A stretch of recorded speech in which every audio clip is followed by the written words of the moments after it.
Welcome to Husband Talking. Explore riveting tales of infidelity with us. Please subscribe and like to stay updated. Let's begin. I must be going crazy. That's what I thought while staring at myself in the mirror, almost ready to change my mind again, but I didn't. Staring back at me was a woman in her early 30s, with long blonde hair and blue eyes that now looked more determined. I glanced down at my body, still in good shape, and ran my hands down my sides and hips. I decided to stick with the red lacy bra and matching panties, then grabbed my jeans. I slipped them on, an errant and deceitful thought reminding me that I had to press John's slacks and shirts before I put them away. I slapped that thought down and pushed it away. It had no place in what I was doing.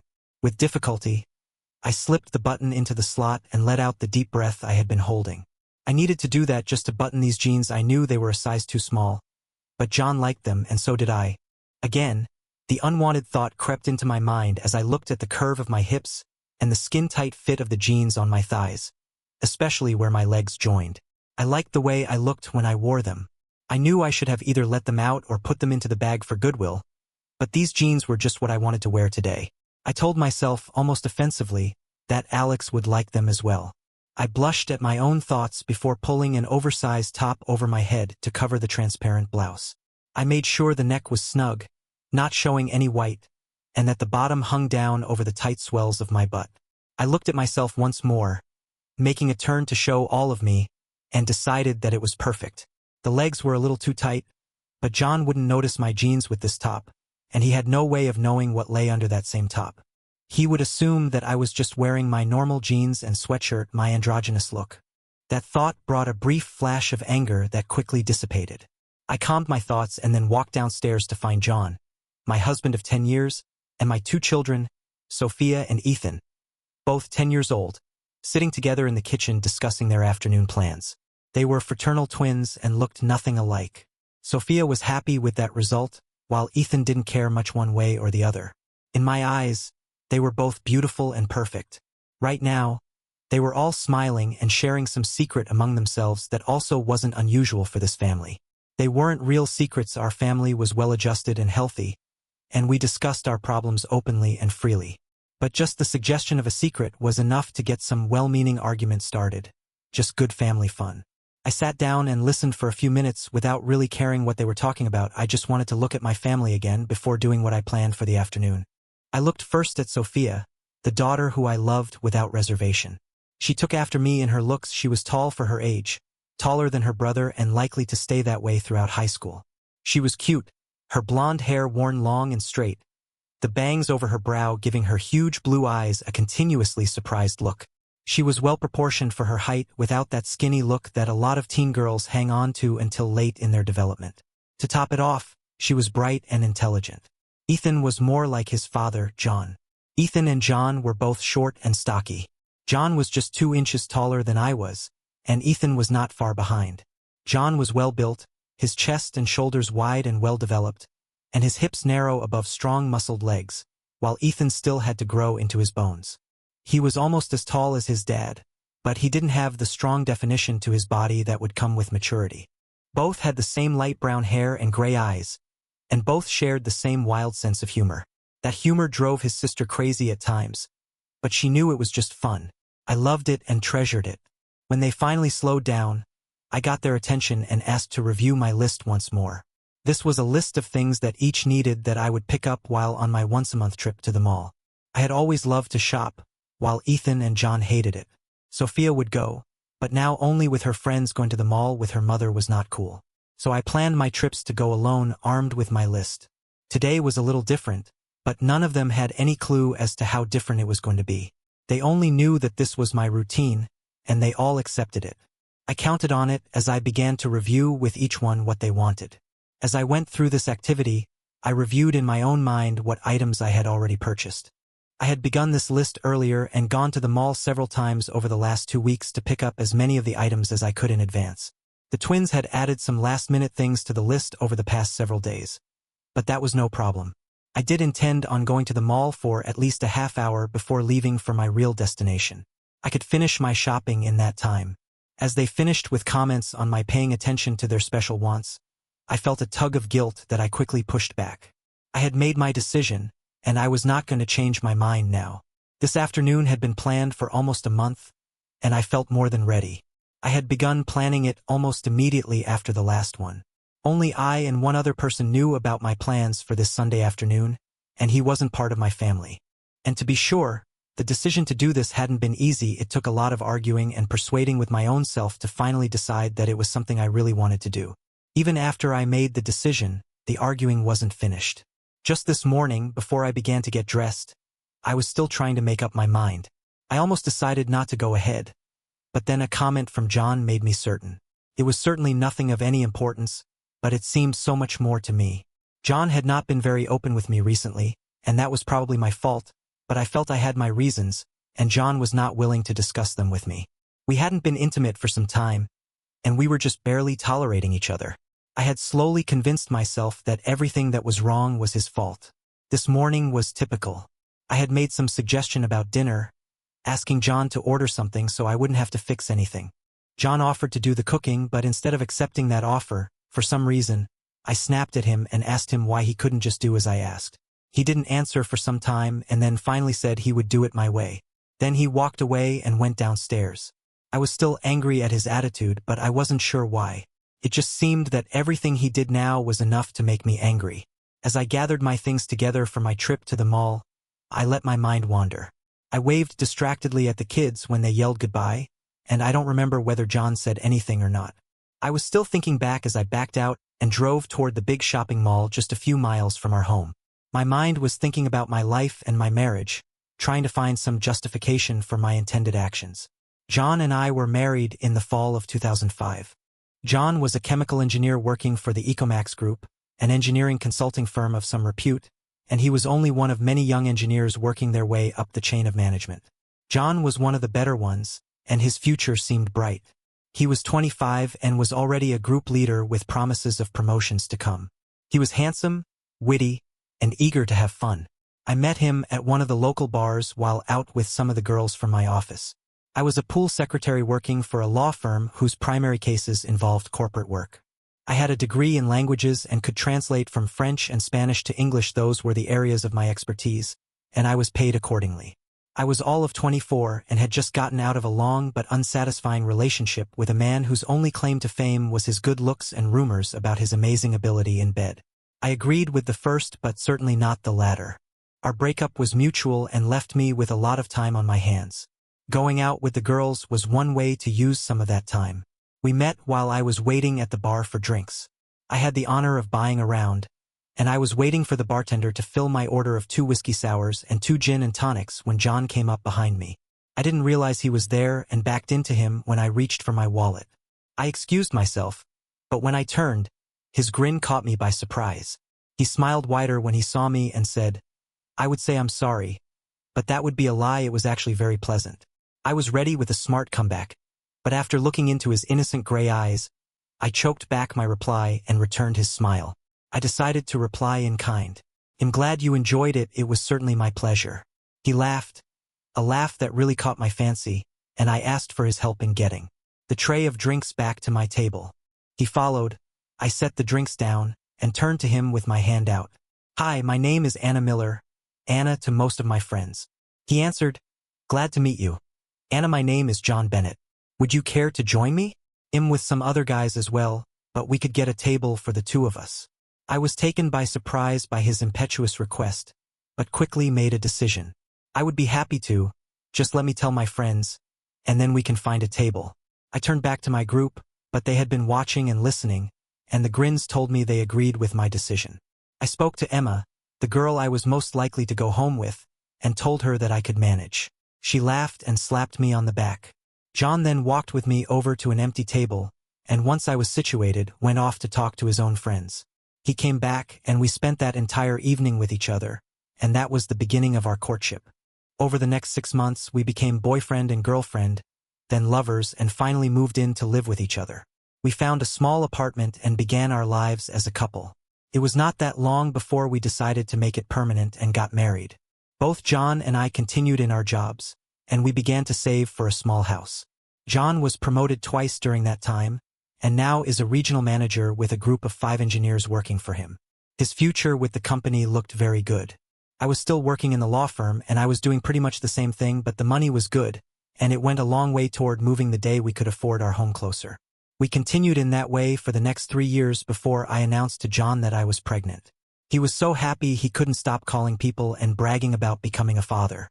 I was happy he was happy, but I was also getting to that point where I would have to quit and stay home with the babies. We had both agreed that I would stay home and raise them at least for the first 5 years. That was my choice, and John readily agreed with it. We found the house first, made an offer, and once it was accepted, we signed the papers and became homeowners. It was a wonderful house with 3 bedrooms and a large yard with a swing set the previous owners left behind. It had a fence around the backyard, and we did some work to make it safe for toddlers. Our twins had been born without problem, and we brought them into the nursery we had ready. It had 2 beds, 2 lamps, 2 of everything necessary for a baby to wear. It was perfect, and I loved everything about it. I settled in with my new family and never looked back. During our life together, one thing was always constant. John and I loved each other, and we showed each other every day. I would fix his favorite meals and make sure he had his favorite beer for the weekends. He would send me flowers at least once or twice a month, and he always asked about my day and how the kids were progressing. We sat together each evening after the kids were in bed and cuddled. At bedtime, either John or I would initiate sex at least twice a week and usually more. It was lovemaking at its sweetest for me and satisfying for John as well. John was a hard-working engineer, but he never let the job become his life. He would bring work home, but he always did it when the kids were napping or when they were being bathed or fed. He did his share, but when work was necessary, I took over the kid duties while he finished. But that was rare, and he never made it a habit. If there was a choice between work and family, John would always choose family first. I loved that about him. As the kids grew, I became restless and finally asked John if he minded if I went back to work. He said he didn't have any objections if it made me happy. John and I talked about it, made a schedule of things to be done at home that we felt would work for both of us, and I applied for a job with my old firm and a couple of the others in town. I was lucky and got offers from 2. John and I talked it over, and I agreed to go back to my old firm even though the money wasn't as good. But with John's position now, money wasn't really the driving factor. My old firm had flex time, and my hours could be adjusted. That made the difference to both John and me. I accepted and started back to work. The twins were 8 years old at the time. When I think back, I believe that was the start of the change in our relationship. Was it my fault? I don't know, but if I had to guess, I would say probably. I know that going back to work was a new life for me, one that was totally different than running a house with 2 kids and a husband. As the years passed and I became more involved in the work I did, I no longer had the time for those special meals we always shared or to be sure the fridge was full of John's favorite beer and the twins' favorite sodas. Snacks would often run out, and John or I would have to make a store run for necessities. Weekends became time to do the things that didn't get done during the week, and we found we had less time just to sit and talk and cuddle. And yes, things changed. With all that changed, the one thing we both tried to maintain was our love life. We felt it was important not to lose that closeness, that intimacy that we shared most during those times. It wasn't always about sex, but it was always about intimacy. Some nights, we would just fall asleep in each other's arms. As a result, nothing changed in the bedroom until 6 months ago. I can remember that night almost like it was yesterday. I had been working on a major case with a lot of critical translations, so critical I had to spend more and more time in research on technical terms and scientific notation. It was taking all my days, and I had to extend it into my evenings. I would bring the work home, rush to fix a quick dinner, often order takeout, then nag the twins and John into cleaning the dishes and the kitchen while I rushed off to the small den to continue my research online. That continued for some time, and my evenings became filled with work. At bedtime, I was often much later coming to bed, and John was often asleep when I did. On those occasions where he wasn't, he would reach for me, and I would slap him away in irritation. I told myself that he wasn't thinking about me, only himself. Why couldn't he see that I was tired? I needed to sleep so I could continue the next day, working on my job like he did on his. He said little those nights and rolled over and went to sleep. I never thought much about it, just happy that I could get to sleep. Then one night, when I had come to bed very late, ready to go to sleep, my eyes so heavy I could hardly make it up the steps, John reached for me as I slid under the covers. I didn't react, too tired even to slap his hand. He reached down between my legs to rub me. At first, The sensation was so pleasant I just lay there enjoying it until the irritation came rushing back. I needed sleep, damn it. Why couldn't he leave me alone? I reacted in anger and pushed his hands away. Then I let him have it. Damn it, John, I need to get some sleep. Can't you keep your hands to yourself? Just leave me alone. With a weak flash of guilt, I continued mumbling, maybe this weekend we can get together. I rolled over, put the pillow over my head, and tried to get to sleep. My heart was pounding in my anger, and my gut was roiling, the acid burning. But it wasn't long before I fell asleep and slept soundly all night and well into the following morning. I woke late, rolled over to find John already up and gone. I looked at the clock to see it was past 7:30, and I was going to be late if I didn't get started. I jumped out of bed and got dressed, ran downstairs to find no coffee, and said a few unflattering things about John's lack of consideration under my breath. Both kids were up and dressed and ready for school, but they didn't say much to me. I didn't notice, so wrapped up was I in my own concerns. That night, when John came home, I noticed that he was very quiet. Not only that, but both Ethan and Sophia were also sort of withdrawn and seemed uneasy. I asked them what the problem was, but both denied any concerns. I decided to let it go and ask John after they went up. I went into the den and worked on the translation still outstanding until very late. By the time I went out to find John, he had already gone up to bed. I decided it was time to talk to him, so I turned out the lights and followed. I wasn't even aware of what time it was. The first thing I noticed when I did go up was that John was sitting on the bed, but he hadn't undressed. That was very strange in that he had obviously been up for some time, but he was just sitting there, no book open or anything keeping his attention. He just looked at me as I walked into the room. I stopped and looked back, trying to fight my rising irritation. I finally asked him, forgetting that this was exactly what I wanted to do in the first place. Ironic, not to me at the time. What's going on, John? You've been so quiet all evening, and so have the twins. And you were gone this morning without waking me, and you didn't even fix coffee, and the twins were quiet this morning as well. What's going on, John? Why would I wake you, Anna? Didn't you lash out at me the night before about keeping my hands to myself? Not letting you get some sleep? I was just so tired, John, and I could hardly keep my eyes open. I just wanted to go to sleep, that's all. I didn't mean to yell at you. It was just that I was so tired. I'm sorry I upset you. I know you were tired, Anna. I guess your job is so important we just forget that you need time to yourself a lot of time every evening now, it seems. You just go into that den, and that's the last we see of you. We just can't compete with your precious job anymore. Anna? The sudden surge of anger caught me by surprise, and before I could control myself, I said, well, pardon me all to hell. I guess I should just forget my job, the people who depend on me, and just say that my husband needs some sex, so I have to stop everything and give it to him. Well, guess again, Buster. Before the echo of the last words faded, John rose, pushed past me, and went downstairs without a word. I stood there, shaken by my own words and not sure what the hell had just happened. I was stunned and unable to move. After what seemed like ages, I finally walked over to the bed and just collapsed. My head was spinning, and my mind was in turmoil. I was shocked at myself for my outburst and ashamed as well. I tried to understand what I did and why I did it, but nothing came to me. I was unsure of what I should do. Should I go downstairs and apologize to John? Should I just wait until he came upstairs and then apologize? I undressed and got ready for bed, waiting for John to come up. I would apologize and try to make it up to him. What I said was inexcusable, that much I knew. I would just lie here and wait for him. That was my last thought until the alarm woke me the next morning. I rolled over and pushed the alarm before the memory of last night came back to me. I looked over at the place where my husband slept to see the covers undisturbed. John had not come to bed at all. I rose, threw on a robe, and ran downstairs to find him, but he had left for work already. It was an hour early, but he was gone. I worried all that day at work, but by the time I was ready to leave to go home, the urgency had left me. I apologized that evening when John returned from work, and he seemed to accept it, but he was never the same after that. Yes, I believe that's when things began to change. As I remember it now, it was almost 3 more months before I finished that job, and after that, things just never seemed to get back to where they were. That was 6 months ago, give or take a month. Yes, that's when it all changed.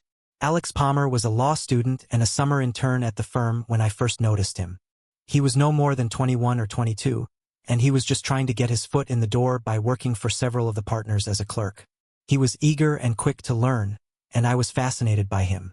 He introduced himself one afternoon and asked if I could help him with a translation. I told him that I could find some time later that afternoon and for him to get his things together so we could do what he needed quickly. He did so, and I was able to help him. He was grateful, and after that, he rarely missed a day without saying something nice to me. I began to look forward to his short visits as a pleasant part of my day.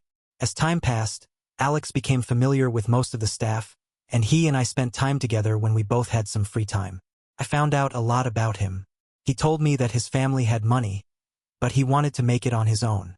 He was finishing his undergrad work this year and would go on to law school next term. He was cute, and I found him to be very interesting. He was over 6 feet tall, slim build, with a handsome face and dark brown hair that was always falling over his eyes. His blue eyes were fascinating. His gaze so intense you felt you were the center of his world. I became aware that he was flirting with me almost from the start, but I found it to be very flattering. I was confused since I was at least 10 years older than he, and that difference didn't seem to bother him. I was almost old enough to be his mother, but he never treated me that way. It was never platonic, and it certainly didn't bother me. Our flirting became more blatant, and I admit to being a party to it. I just told myself it was harmless and would lead to nothing. That's where I was as my life with John continued to deteriorate. We had not been intimate for at least 3 months. We seemed to be fine when the kids were present, but after they went to bed, it was almost silent. We had sex a few times earlier, but that just stopped since we both knew it was not making love. We hardly ever talked about anything other than necessary things, and we shared no intimate moments either in bed or out. It was no longer my job that was keeping us apart. It had become almost a habit now. We never talked about it or discussed our marriage or that it was in crisis. I did discuss it with Alex on several occasions, and my lack of sex life did finally come out. Why I would discuss my marriage with someone like Alex was a mystery that I didn't really understand, but that's exactly what I did. I discussed it with this boy rather than with my husband. I knew that John had tried on several occasions to get me to talk about it, but I rudely dismissed his concerns as trivial. That was when I started on this path, the path leading me down the slippery slope toward cheating. As things with Alex continued to develop at work, my 33rd birthday was coming up in a month. John mentioned it one evening when we were with the twins, and I just dismissed it as of no consequence. John asked me what I would like to have and if I wanted to do anything special. I thought about it and decided that I wanted nothing more than to just ignore it. I told him that and made him promise not to do anything with the kids to celebrate. He tried to discuss it, but I was not in the mood and snapped at him. He stopped talking about it and seemed angry when he said that he would not mention it again. Both Sophia and Ethan seemed upset as well, but I didn't pay much attention. I simply forgot about it as I had been doing lately. It was now near my birthday, and I hadn't noticed anything out of the ordinary at home, so my wishes were being honored, but I didn't know how I felt about it now. That's what I wanted, wasn't it? Not to do anything. Well, at that time it was. Now, as I talked about it to Alex, I made it seem that John had just pushed me aside and decided to do nothing. How did I come to that? I didn't have a clue. I guess in my own clouded thinking, I was trying to minimize my husband and maximize my own suffering while drawing Alex into my illusion. I think I had already begun to rationalize my feelings of abandonment and place the blame on my husband. I know that none of that was real, but in my mind, it all began to build up, and my resentment began to grow. I used my relationship with Alex to vent my anger and my frustrations. Alex was a perfect foil for my resentments. He listened, he sympathized with me, he made flattering comments about my beauty and how he would never desert me as John had. He never missed a chance to downgrade John or build me up as a desirable woman. Even though he was much younger than me, he said he understood me and my needs. He told me that girls his age were shallow, interested only in fun. I was more mature and I understood what was real. By the end of the month before my birthday, John and I had discussed the idea of meeting outside work. I mentioned my monthly mall trip and asked if he would like to meet me for a drink afterward. He agreed and we made plans. That Saturday, I had my list, and I was moving quickly through the mall since I was very familiar with all the stores. I usually enjoyed this time to myself, more so lately. Although I was shopping for all of us, I was alone, and I loved browsing the store windows without having to hurry or please someone else's schedule. I was almost finished when I felt a tap on my shoulder and turned to see Alex standing behind me. I smiled as a jolt of pleasure went through me. I was happy to see him, and we chatted as I moved toward my next stop. I went in, Alex right with me, and I admit to being pleased that this young man was so intent on being with me. After the first store where I found all my items, the fun of sharing my choices with someone who was interested was a pleasure. The afternoon passed quickly, and when I was finished, I noticed that the time had just flown by. It was already 4:30, and I had to leave to make it home in time for dinner, so John and I made love, or at least we had before the recent problems. Alex had more stamina, but John had more finesse. The only reason I enjoyed this afternoon was that sex with Alex was illicit, and there was a small kernel of excitement about that. But my last thought as I pulled into the driveway was it really worth the chance of damaging my marriage? I walked into the house, my mind still with Alex and the time we spent together. I was so involved with my thoughts I didn't see the empty boxes in the garage, the mess in the kitchen, or the stacks of dishes in the sink. As I walked through the kitchen and down the hallway, I didn't notice the extra chairs in the living room or the banner stretched across the family room over the fireplace. My mind elsewhere, I walked upstairs to the bedroom to change my clothes and get rid of the tight jeans and the see-through blouse before John could see it. I was humming to myself, the pleasure of my afternoon with Alex still coursing through my blood, the heat of the time we spent together making my face burn. I also could feel the soreness between my legs, and I knew that I would feel worse tomorrow. I thought then that it was a good thing John and I hadn't been intimate for some time. He wouldn't be likely to notice anything amiss. I walked into the bedroom and almost ran into John standing just inside the doorway. I stopped in confusion as I took in his presence. "John, you scared me. What are you doing standing there?" I was beginning to panic. My top was half off, and I suddenly realized that the blouse and my tight jeans were visible to John if he looked.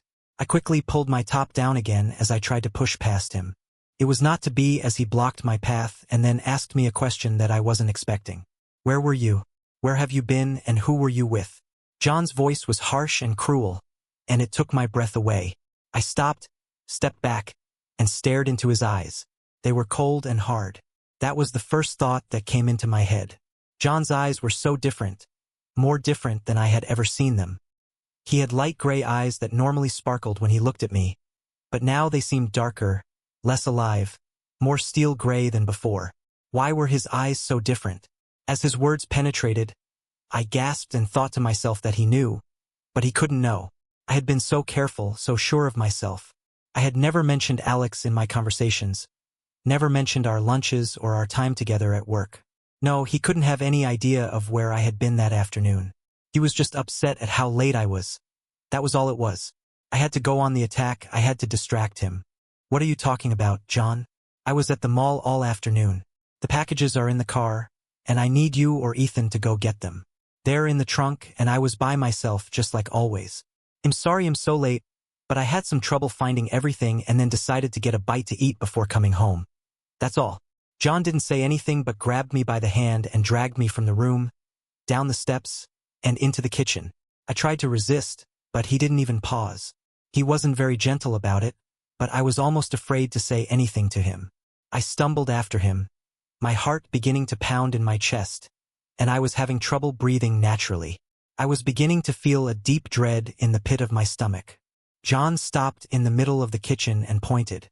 "Look, what do you see?" "What do you see, Anna?"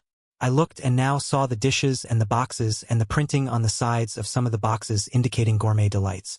There were containers full of food and desserts, some nested inside others, the food spoiled. I looked around and now began to see all of those things I missed when I came home, my mind then still in the motel room with Alex. What did you do, John? And where did all of this come from? Who was here?" I looked around and could see the chairs and the banner from where I stood in the kitchen. Now I knew what happened. There was a party for me, and while everyone was here, I was with him in bed. How could I explain? What could I say? And why did John and the twins do this after I told them not to? Of course, they would still try to celebrate my birthday. They would do this for me, after all, they loved me. Oh God. Oh God. What have I done? What have I done? Then the tears started, the pain of my cheating slamming into me so very hard. "John, I'm sorry, I didn't know, so I didn't come home on time. It was just a mistake. And I'm so sorry, but I didn't know you were going to have a party. You should have told me and I would have been home. He'll let everyone know it was my fault. John was not moving. He continued to stare at me, and his eyes remained cold. I was beginning to feel that sense of dread grow. I had to get past this and make it up to John and get his attention off of me. I felt exposed and unsure of myself. I had to get upstairs and change so that I could work on John and make him forget this. John, let me get changed and then you can tell me who was here so I can. John interrupted me with his next comment. Who were you with? I asked you before and you didn't answer me. Who were you with today? I was by myself. I told you that. Why are you asking me this? I decided that I had to attack him to offset my confusion. Why would he ask me that? Instead of being distracted, John snarled. Who were you with this afternoon for 5 hours in room 112 at the Seaview Inn? Who were you screwing in that room today? Answer me that, Anna. Answer me that. Oh God, he knew. He knew everything. Oh my God, my God. I had no answer. I couldn't get my mind to function. All I could hear were those damning words from my husband's mouth. I was choking. My throat was closing up, and my eyes were burning. The fear so intense I almost collapsed. John was furious, and I had no idea what to do. What could I say? What could I do? I had to do something. I had to do something, but before I could say or do anything, John walked toward me, reached down to grab my top by the bottom edge, and ripped it up and over my head. I tried to cover myself, but John would have none of it. He grabbed my hands and pulled them apart. Then, in a shocking move, he ripped the blouse open, exposing the bite marks and bruises where Alex had bitten and pinched them. The tingle that I had earlier, the pleasure I felt when Alex was using me, was gone, and now I felt only the pain. My humiliation complete, I sobbed and pushed past John and ran back upstairs and into the bathroom. But he followed me and held the door open when I tried to close it. I was crying and screaming at him to get out, but he refused to move. I went in anyway and took off my tight jeans. I had washed myself out before coming home. I hadn't noticed, and my panties were missing. I had forgotten that in my haste to get out of those damn jeans. I had given my bra and panties to Alex as a reminder of our time together. I realized as I stood there naked and exposed to my husband, the marks of my cheating clear to him, that John knew everything. I thought I had covered myself so well and that this afternoon would be my secret and my salvation. Now I knew better, and I was so ashamed. Now that it was over and I had been caught, the fear of what could happen came to my mind. Up till now, I had considered only my pleasure, my illicit intentions, and what I would gain by it, but never once had I considered the consequences of exposure. Never once had I considered what I could lose. The consequences of my actions that afternoon never entered my mind. I reached for my robe, the one I kept behind the door for after showers, and put it on. I pulled it tight to cover my body, trying to block the evidence of my cheating from John. Even that wasn't enough, so I wrapped my arms tightly around my chest and held myself. I couldn't look at John, unable to meet the eyes that I had seen downstairs. I couldn't stand to see that pain, that lost look, and I didn't want him to look at me. I was suddenly ashamed of my nakedness, and I was ashamed for my husband to see me. I wanted only to cover myself and hide myself from his knowing eyes. I wanted that, but it wasn't to be. Get yourself downstairs right now. We have things to talk about and we have to do it now. Sophia and Ethan are with your mother for the night. She took them when she left. They were here along with my parents for the party. John, what? John just ignored me and went out the door and down the stairs, leaving me standing there. I didn't know what to do, but I didn't want to have the conversation I knew was coming. I thought that if I didn't go down, it couldn't start, but like my foolish decision about what I did today, I knew this was also a foolish thought. I walked slowly down the stairs, holding on to the railing to prevent myself from falling. My legs were wobbly, and I felt faint. I walked slowly into the kitchen, pushed aside a stack of boxes, not caring where they fell, and sat down at the table. John was already sitting, staring at the tabletop. As I looked at him, I felt some relief that I couldn't see his eyes now, but I did see a tear roll down his cheek. That took my breath away. How could one little tear do that?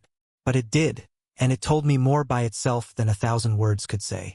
I knew then my selfish actions had hurt John so very badly, and suddenly I saw the result of my actions clearly. My feeling of dread was now in full force. What do the children know, John? What do they know? Please tell me. I was hoping against hope that they knew nothing. They know, Anna. I'm sorry, but they know. John still wouldn't look at me, but his words were like a slap to the face. Why would you tell them, John? Why would you hurt them before talking to me? Why would you do that?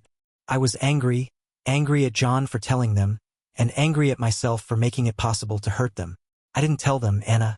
They overheard your sister tell me. It was an accident, really just a stupid accident. Nina just stumbled into it. It was her job to follow you today to make sure you didn't come home too early when we were still setting up, and then to let us know when you started for home, so we could get ready to spring up and yell surprise when you walked through the door. She was just protecting our surprise for you. John sat up straight, his eyes drilling into mine. I noticed without thinking how red his eyes were now. I asked myself why they would be red. I answered my own question crying, of course. How stupid of me. Nina followed you, and then when she saw you with some man, she got interested. She followed the two of you out to your car and watched you kiss him. She said the way you were kissing told her that something was wrong. She ran to her car and got in time to follow your car to the Seaview in a couple of blocks away. She watched you and that man go into room 112 and then waited for 10 minutes. When you didn't come back out, she walked up to the room and was able to peek into the window where the drapes didn't come completely together. She saw enough. John was now without emotion.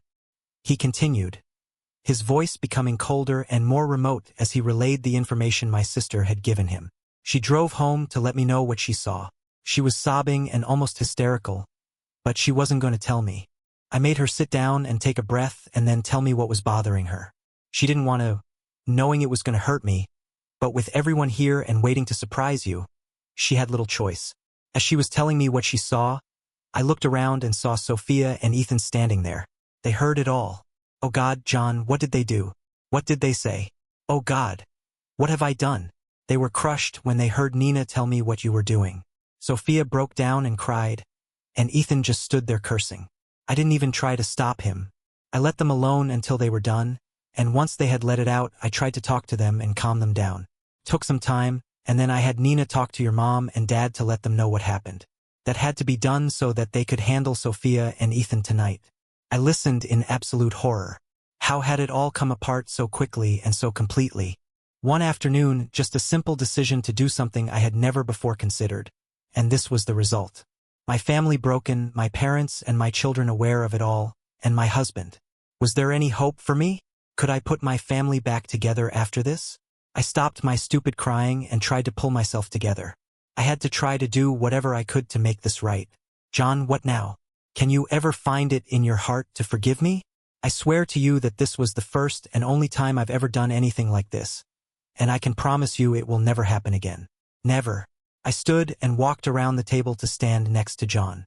I put my hand on his shoulder to comfort him, but he angrily pushed me away. I stood back, my shock at his anger bringing a new batch of tears as I waited for his answer. I don't think there's any way that can happen now, Anna. You see, I made a mistake today as well. When Nina told me what you were doing, I had to see for myself. I didn't believe you would do something like that to us. I just couldn't believe it. So, I went to the motel myself while the party was breaking up. I parked my car and walked up to room 112 and looked for the break in the curtains that Nina told me about. I found it and I looked. Oh God, no, you didn't see me, John. Please tell me you didn't see me and what I did. John, please tell me you didn't see anything. I can't. Anna, I can't. I saw you on that bed. Him behind you with both of his hands on your breasts as he slammed into you over and over, and the look on your face was enough to make me sick. You were consumed with lust, and your face was twisted in a way I never saw before. Oh yes, Anna, I saw you, and it broke my heart. John was crying openly now, tears coursing down his cheeks and dripping onto the tabletop. I saw them and knew it was too late. He got up, walked upstairs, and came back down carrying 2 suitcases he had packed earlier and was ready. I'm leaving now, Anna. He'll file the papers first thing Monday morning. We can split everything evenly, including custody of the kids. Since this is a no-fault state, there should be no problem. Sophia and Ethan already know my intentions, and they have accepted it. They're old enough to get by. I don't know what you'll tell them, but I trust you with that at least. I didn't say much more than I couldn't accept what you've done, and that I need to file for this divorce. We discussed it. They wanted to see if I couldn't get past this, but I told them there was no way that could ever happen. Finally, they accepted it and said they would stay here with you. They're good kids, and they won't hold it against you for long. They're young, and they'll forgive and forget. They will, but I can't. I'm sorry, I just can't. John, please don't do this. I love you with all my heart, and I'm sorry. I swear I'll do anything you ask to make this up to you. Please don't leave me like this. We have to talk to see how we can get past this and go on. We have 2 wonderful children, and they need both of us. John, please give me another chance. I was sobbing and choking the words out, but I had to try.